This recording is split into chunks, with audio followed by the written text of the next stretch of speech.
아직 저번에 우리가 찍었던 영상에서 닮았다고 물어봤잖아요. 그치. 댓글이 5,000개 달렸더라고. 진짜 많이 달렸어요. 진짜 많이 달렸는데 땡큐. 10중 8구는 안 닮았다고는 하는데 그 지난주인가? 대박 사건. 왜, 지난주에 왜? 그 인스타그램에 DM이 오더라고요. DM이 왔는데 뭐라고 왔어? 잠깐만. 메시지랑 사진이 왔는데 뭐라고 달렸냐면 안녕하세요. 저는 오늘 만난 사람인데요. 사진 찍어주셔서 감사합니다. 이렇게 오더라고. 그래서 나는 뭐지 오늘 누구랑 사진 찍지 않았는데? 잠깐만. 감이 잡히는데. 그래서 사진을 확인했더니 주리안이랑 어떤 아저씨가 이렇게 하고 있더라고. 그래서 우리가 닮긴 닮았나봐. 그러니까 이게 내가 봤을 때 자세히 옆에서 보면 그렇게 몰라도 따로따로 보면 맞아. 그리고 댓글 보니까 이름이 비슷하니까 사실. 이양 이거니까. 그래서 너무 웃겼어. 아무튼 네 그런 사건이 있었고 그 저번에 우리가 뭐 소속사를 설립했다고 이렇게 얘기를 했는데 네. 그 얼마 전에 기사를 뜨더라고요. 네, 드디어 본격적으로 하게 됐어요. 축하드립니다. 그러면 이제 뭐 줄리안이나 뭐 타일러 이제 섭외하려면 웨이브 엔터테인먼트 통해서 해야 되나? 맞습니다.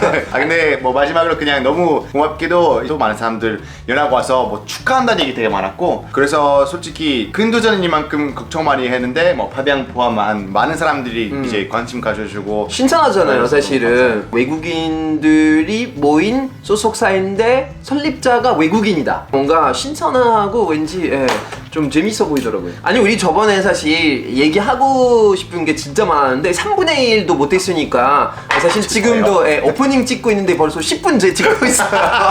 아무튼 오늘도 이렇게 주련이랑 즐겁게 재밌는 얘기를 하려고 합니다. 그리고 여러분들 진짜로 우리가 좋아요 얼마 눌러야 다시 주련 부른다고 했는데 맞아요. 진짜 많이 눌러주셨더라고요. 너무 많이 눌러주셔가지고 네. 제가 다시 나오게 될 수 있어서 감사합니다. 고맙습니다 여러분. 네. 그 많은 얘기 중에 주련이 한국에 온 지 19년 됐잖아요. 19년 차 맞아요. 아직까지 2014년에 왔으니까 맞아요. 처음에 이제 시골에 있다가 상경을 했죠. 상경이라고 말하는 게 맞나? 아무튼 2004년 서울이랑 2023년 서울이 확연히 다를 것 같아요. 그 어떤 차이가 있었는지. 확실하게 일단은 뭐 가장 큰 차이 중 하나가 그 당시에 외국인 잘 없었다는 거 되게 컸고 진짜 그때는 길거리 가면 진짜로 다 쳐다봐요. 제가 한국 처음 왔을 때 외국인 40만 명밖에 없었을 때였는데 지금 250만 명 정도 되니까 맞아 200명 넘었다. 지금 한국 인구의 5% 가까이가 외국인이라고 하더라고요. 그래서 진짜 많은 거죠. 대박이다. 그렇게 되면 OECD에서 인정하는 다문화 국가가 되는 건데 한국이 이제 딱 거기 이제 스텝 밟기 시작한 거예요. 네, 그래서 일단 그거 진짜 많이 잘하셨고 그리고 옛날에는 진짜로 금액적인 부분이 많이 차이가 생겼던 것 같아요. 물가가 옛날에 서울에서도 짜장면이 4,000원 정도 했었던 것 같고 나는 아니야 더 쌌던 것 같아. 그때 그랬나? 나 기억은 안 나네. 나는 한국 처음 온 거는 2007년인데 제 기억으로는 일반 뭐 김천이라든지 뭐 김간에 이런 데 가면 5,000원 5,000원. 넘는 음식은 없었어.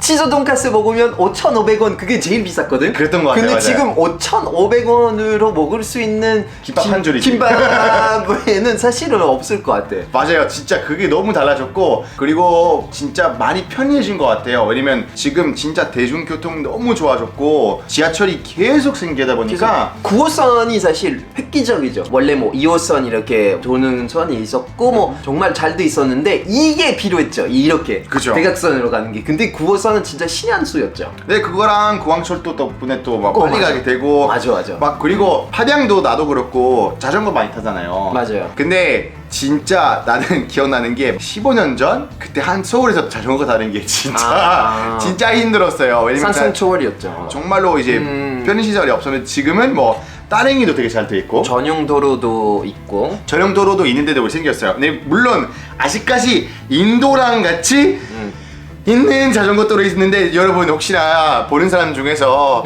이런 거 관련 조금이라도 영향 있는 사람이라면 제발요 인도에다가 자전거 도로 만들지 마세요.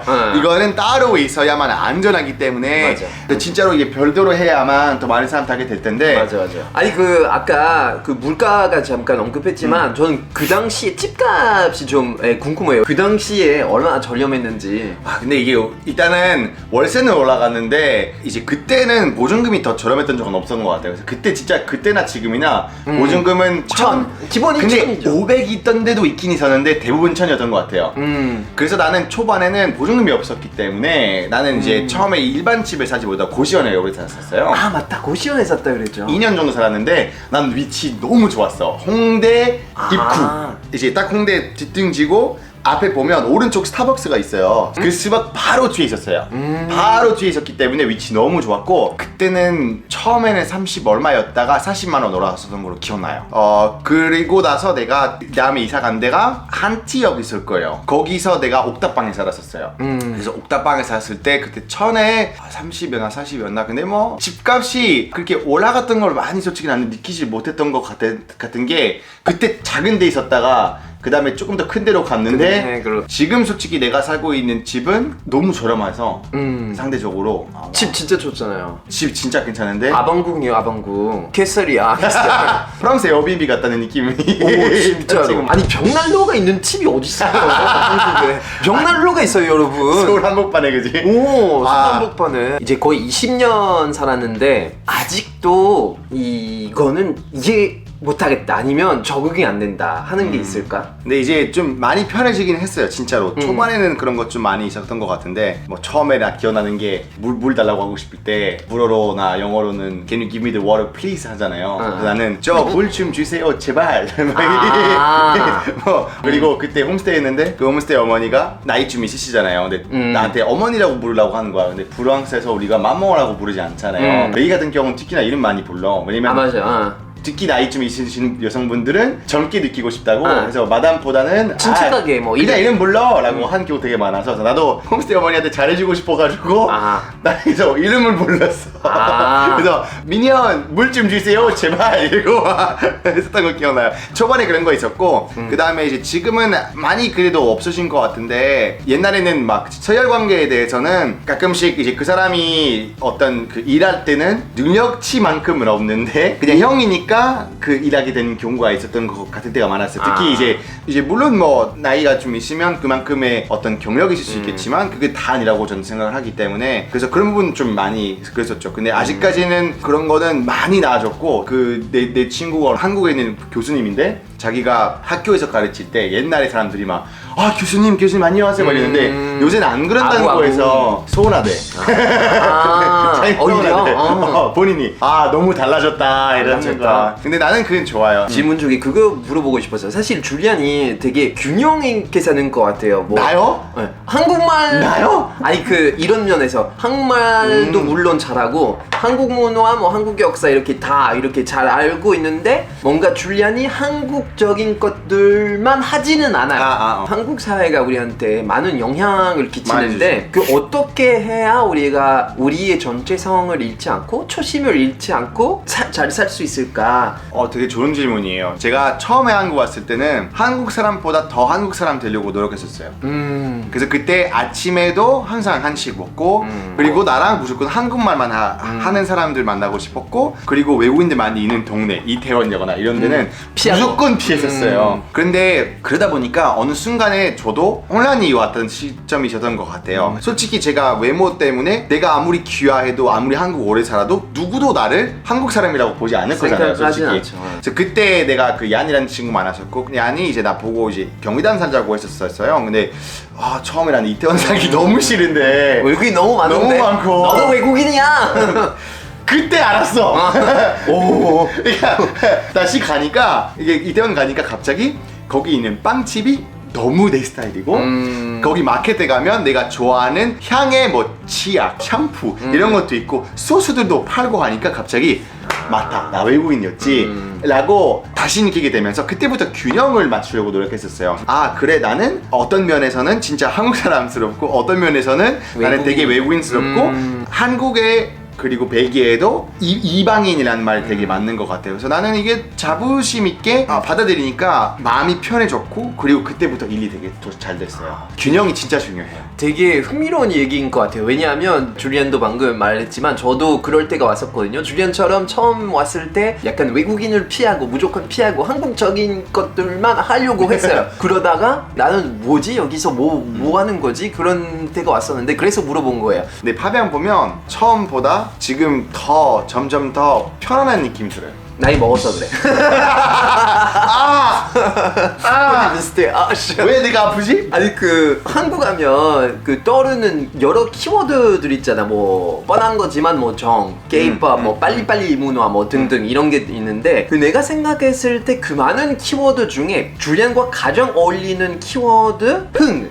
이지 않을까 생각이 들어. 지금 촬영하면서도 굉장히 흥이 많다는 걸 이렇게 느끼고 있는데 지금 흥 하나도 안 했는데요. 그래요? 네, 완전 편하게 하고 있지 지금. 편한 거구나. 한번 끌어 올려. 힘이 너무 많아서 지금 카메라가 과열이 됐어요.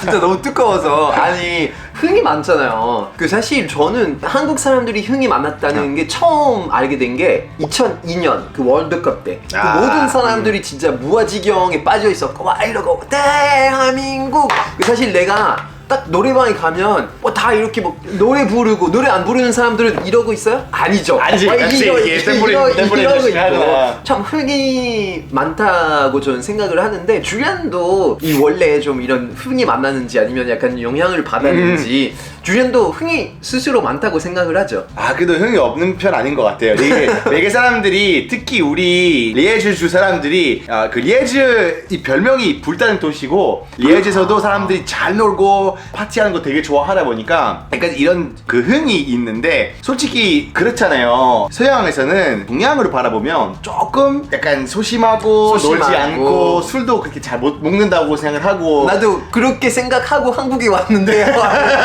뭐지? 땡! 틀렸습니다. 내가 생각했던 거랑 너무 다른데? 나는 한국 사람들이 정말 아시아계의 라틴족이다 라는 이야기를 들었었는데 맞아요. 맞다. 진짜 맞다. 맞는 것 같아요. 나는 이제 DJ 하잖아요. 외국 DJ 있잖아요. 한국 오면 다 약한 줄 알아요. 왜냐면 어떻게 술만 먹고 이렇게 흥낼 수 있지? 한국에서 분명히 뭔가 다른 거 있겠다 하는데 아니야, 술만 먹고 이러는 거야. 그러니까 와, 다르네 라고 생각을 해요. 그래서 이제 또 우리가 생각하는 동양과의 그 이미지와 대립된 것도 되게 재미있었던 부분도 있을 것 같고 큰 매력이고 고구려 벽화 중에 무용총이라는 게 있어요. 이거 아닌가? 난 본 거. 그 악기도 하고 춤도 추고 이 내려오는 문화가 뭐죠? 칼군무, K-pop 이런 거. 사실은 K-pop 성공한 이유는 물론 뭐 외모도 뛰어나고 노래 실력도 있고 하지만 제가 봤을 때 이 비주얼이 이 칼군무 할 때 너무 완벽해서 나는 K-pop 처음 봤을 때 이게 뜰 수밖에 없겠구나 라는 걸 느꼈어요. 근데 그 한국 사람들의 DNA 진짜 궁금했어요. 이 에너지가 어디서 나오는지. 약간 파비앙은 좀 그런 부분 좀 흥이 맞다고 생각하세요? 나는 흥이 없어요. 저는 사람 만나고 이럴 때는 약간 좀 차분한 스타일이긴 하지만 흥이 있을 때가 있어요. 축구. 그치. 축구만 보면 저는 다른 사람으로 변해요. 제가 또 여쭤보고 싶은 게 하나 있었는데 줄리안의 부모님이 여러 번 한국 방문을 하셨잖아. 심지어 한국 방송도 여러 번 출연을 하셨죠. 우리 엄마 책도 냈어요. 그러니까 한국에서 책 출간하시기도 하고. 여기 넣어도 돼요? 네, 여기 있어요. 그 주로 한류 때문에 약간 좀 젊은 사람들이 한국을 동경하고 이렇게 좋아하는데 그 부모님은 어떠세요? 한국에 오면 어떤 게 좋아하시는지. 근데 되게 놀라운 게 외국인들 중에서는 젊은 사람들이 한국 많이 좋아한다는 그 편견이 이제는 깨야 되는 것 같아요. 왜냐하면 우리 엄마 친구분이 갑자기 한국에 빠져서 빨리 가고 싶다고 이러고 있어요. 그러니까 한국에 대해서 관심 가지고 있는 외국인 그 층 자체가 많이 달라져 버렸는데 다양화됐죠. 많이 다양해졌어요. 근데 우리 엄마 아빠가 되게 좋아하는 거 되게 많은데 그 중에 하나 먼저 꼽자면 사람들이 예의. 그러니까 이게 한국에서는 주연 아빠라 그러면 아버님이세요. 이거 너무 좋아해. 왜냐면 외국 같은 경우는 뭐 그런가 보다 하는데 한국에서 되게 잘 챙겨주려고 그러고 엄마 아빠가 그거 되게 많은 감동했다고 하는 것 같아요. 그리고 또 엄마 아빠는 되게 좋아하는 것 중에 하나가 공원에 있는 헬스장들 있잖아요. 산스장. 산스장. 맞아. 그것도 너무 좋아하고 그리고 무엇보다도 자기 아들을 사랑해주는 나라이기 때문에 아무래도 좀 좋아할 수밖에 없겠네요. 더 관심 가져. 그래서 많이 궁금했던 것 같아요. 왜 우리 아들이 거길 좋아할까? 되게 재밌는 나는 오히려 한국 오면서 더 부모님하고 가까워졌던 것 같아서 왜냐면 지금 차이 보잖아요. 내 가족에서 내가 제일 엄마 아빠한테 효도해. 그때 한국 문화 영향 받아서 맞아요. 그랬죠. 그게 원래는 유럽 문화 그런 게 아예 없으니까. 그쵸. 효라는 단어도 사실 해석할 수가 없잖아요. 우리가 어떻게 없으니까. 피에테 필리알. 잘 안 쓰는 오. 있긴 한데 잘 안 쓰는 표현이니까. 아니 마지막으로 여쭤보고 싶은 게 줄리안이 인생 반 이상 한국에서 맞아요. 보냈잖아요. 나는 앞으로 계속 한국에 살고 싶다 하는 이유가 있을까요? 근데 진짜 이게 하나로 꼽는 게 쉽지 않은데 이유가 많긴 해요. 근데 확실하게 내가 지금 생각해도 미래를 보면 한국이 떠난다? 그거는 약간 옵션이 없는 것 같아요. 그러니까 누가 그런 얘기 했었어요. 샌프란시스코가 70년도에 갔으면 완전 뭐 냄새 났대. 여기 있어야 되는 냄새. 그 에너지. 뭔가 달랐대. 거기 꼭 있어야 될만 했는데 지금은 한국에 그런 거 있는 것 같아요. 근데 확실히 해외에 가면 벨기에 가잖아요. 그럼 친구들이 미래에 대해서 어떤 그 열심히 하면 그 미래가 나아질 거라는 생각이 그렇게 많지는 않더라고요. 와, 나 이거 하겠다 저거 하겠다 이런 그 에너지가 가끔씩 없는 경우가 많은데 나는 자꾸 한국에서는 이런 거 할 수 있지 않을까? 저런 거 할 수 있지 않을까에 대해서 자꾸 머릿속에서 뭔가 아이디어가 많이 떠올라요. 그래서 이번에 솔직히 타이러랑 같이 이렇게 뭐가 새로운 걸 알게 되는 것도 한국이었기 때문에 가능했지. 그래서 나는 이 한국에 있는 그 좋은 영양, 그 좋은 에너지, 비타민을 받고 싶어서 이 K 비타민을 받으려고 내가 한국에서 마카스. 계속 살지 않을까 생각하고 있어요. 그치? 사실 오늘도 이렇게 줄리안이랑 다양한 얘기를 했는데 오늘도 정말 하고 싶은 얘기가 더 많아요. 하지만 지금은 카메라가 여러 번 과열이 되었고 그 보시다시피 뒤에 제가 식물 이렇게 좀 했었어요. 줄리안이랑 환경 얘기 좀 놔두고 싶었는데 잘하셨더라고. 그래서 나중에 또 한 번 다시 와주셨으면 좋겠습니다. 저번에 우리가 그 좋아요 1000개라고 물어봤었나? 아니요, 우리가 저번에 10,000개. 10,000개 셨는데 그 이상 달성했죠. 한 3만 개 정도 달았더라고요. 그렇다고 해서 5만 개 하면은 네. 달성 안 하면 내가 못 하니까. 여러분 좋아요 5만 개 좀 눌러주시면. 오케이. 그럼 나 평생 못 보는 거 아니겠죠? 아니요. 네, 여러분 좋아요 많이 들어주셔가지고 다음에 또 파비앙 내 친구 파비앙하고 같이 나와서 여러분들하고 소통할 수 있었으면 좋겠어요. 줄리안이랑 촬영하는 게 편하다. 카메라 과열되는 거 외에는 진짜 너무 좋고 너무 편하다. 카메라야 미안해. 아니 오늘 뭐 어땠어요? 진짜 나는 일단은 방송에서 가끔씩 좀 뭐랄까 항상 방송해야 된다는 느낌이 있을 때가 있어요. 그래서 어떻게 좀 더 재밌는 것만 생각하려고 하는 생각이 있는데 파비앙하고 있으면 되게 편안해져서 다른 데서 못하는 이야기가 하게 되기 때문에 맞아. 그게 유튜브의 매력이죠. 자, 우리가 끝나기 전에 그거 해볼까요? 삼행시. 삼행시. 줄리안으로 시간 드릴게요. 10초. 됐나요? 잠깐. 나는 하나 있다. 나는 먼저 해볼게. 그래요? 자, 하나, 둘, 셋, 줄리안은 이야기 정말 많이 하죠? 안 끝나! 자, 한번 가보겠습니다. 오케이. 줄리안은 이거밖에 없어. 미안. 이 방송에 다시 나오고 싶으니까 그리고 나와서 나오기 위해서 여러분들 5만 개 좋아요 누르셔야 되는데 또 와서 여기서 그 말로 이 방송이 끝나지 않도록 제가 열심히 또 말하겠습니다. 여러분, 그래서 제발 좋아요 5만 개 누르셔가지고 제가 또 나올 테니까 여러분 꼭 이 카메라가 또 가열돼가지고 제가 꼭 나와서 또 얘기하겠습니다. 반갑습니다. 감사합니다 여러분. 아마 이 역대급 긴 삼행시가 되지 않을까 생각이 듭니다. 네. 오늘 여러분 지금까지 봐주셔서 감사하고요. 좋아요, 구독 꾹 눌러주시고 다음 영상에서 뵙겠습니다. 메시 좋아요 많이 눌러주세요. 우리 가족 많이 사랑해주세요.